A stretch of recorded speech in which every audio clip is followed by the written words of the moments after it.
As somebody who didn't grow up with a father figure in my life, I understand that there's some things that I perhaps never got. And one of those things is having big balls. But what I realized is that the bigger your balls are, the better your life.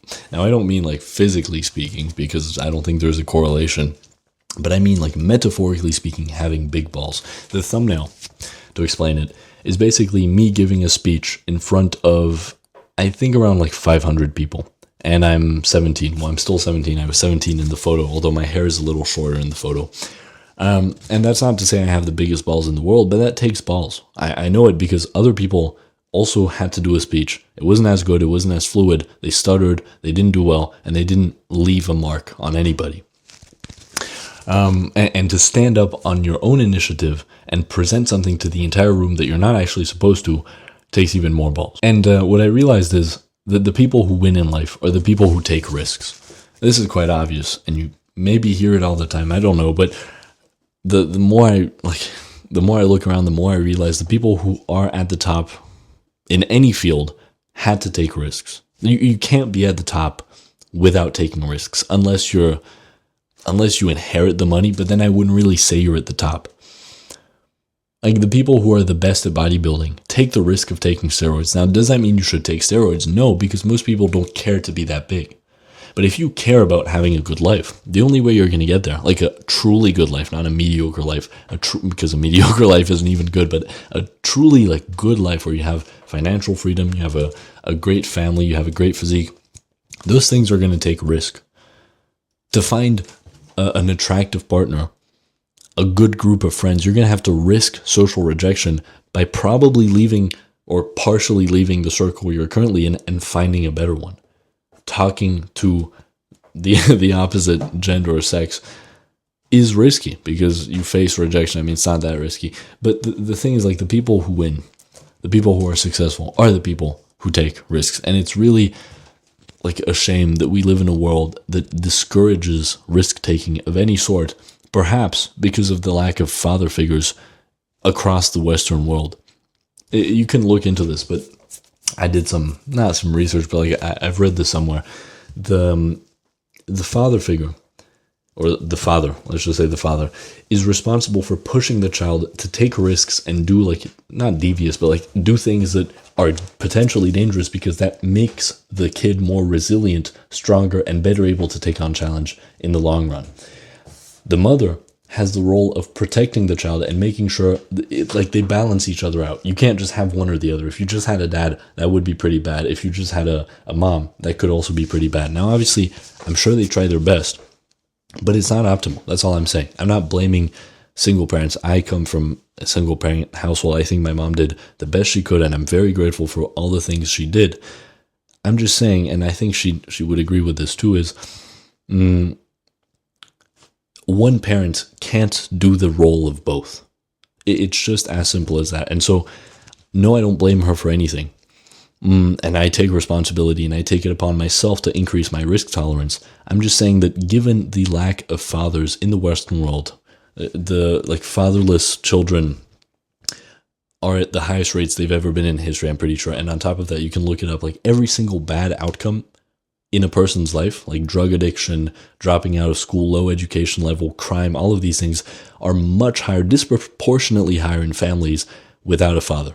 But what I'm saying is, given a lot of families don't have the father figure, the kid is never pushed to try different things. And when it tries something risky, the mother, because of her like mothering instincts, is going to bring the kid back. It's like, oh, don't do that, it's dangerous. Is she wrong for doing that? No, that's her role. It's good.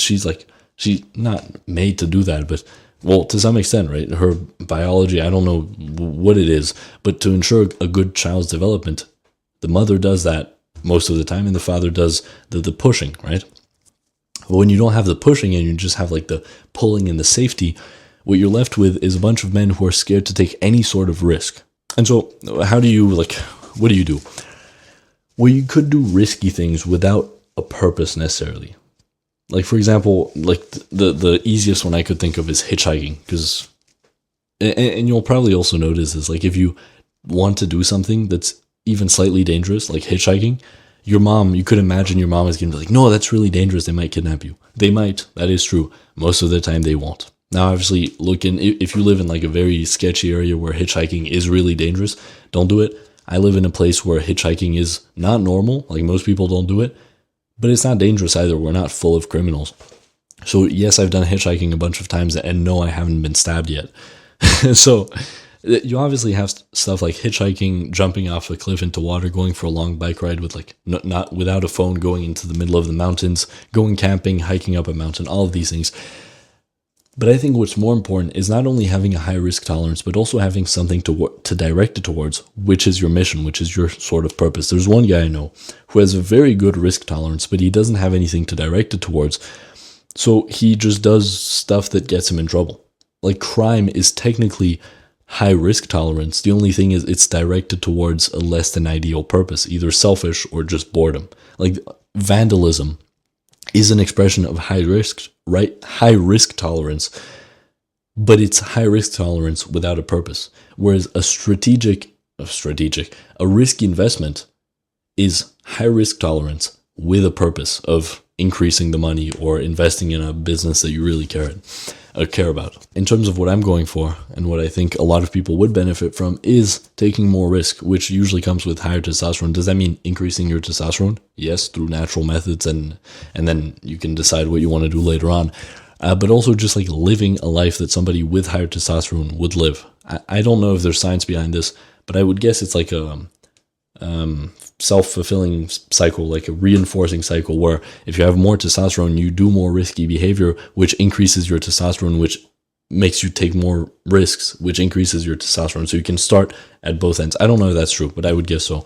But you can always just like decide to do something risky. I will say a warning for smart people is that for smart people, it's especially hard to take risks, especially like stuff that doesn't really align with your mission. And even if it does, because you'll think, yes, I could do this, but it's dangerous and it could lead to something bad, so maybe I'll just do this instead. Very often you need to just disregard that. You can watch my video on I stopped thinking and it made my life better, or like it changed my life. But that's a warning for smart people. Dumb people don't even think about that, but smart people have this. I've noticed this, not to say I'm a genius.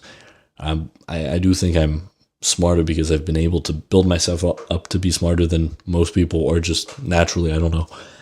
But I have noticed that when I want to take risks, I think my way out of them, because I realize that, like, to some extent, logically, they don't really make sense, but logically they do.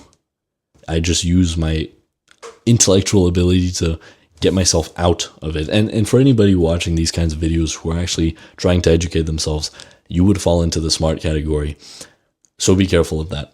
And in terms of how does this relate to enlightenment? Although I don't know what enlightenment is exactly, I do know two things. Well, it's like you can watch my video, maybe it's not out yet, but it's Enlightenment So Far, and my theory of enlightenment so far. And basically, you have three levels: realizing there's no meaning, deciding to live anyway, and then the third level. If you decide to live anyway, which is the sort of second part of enlightenment, or what I judge to be enlightenment is like a broad sense, not specifically level 3, which is like pure enlightenment. For level 2, to live a good life, you're going to have to take risks. I already talked about that, so that's how it relates to enlightenment. If you don't know me, I'm trying to reach enlightenment, and I basically document the journey there. You can follow along if that sounds interesting.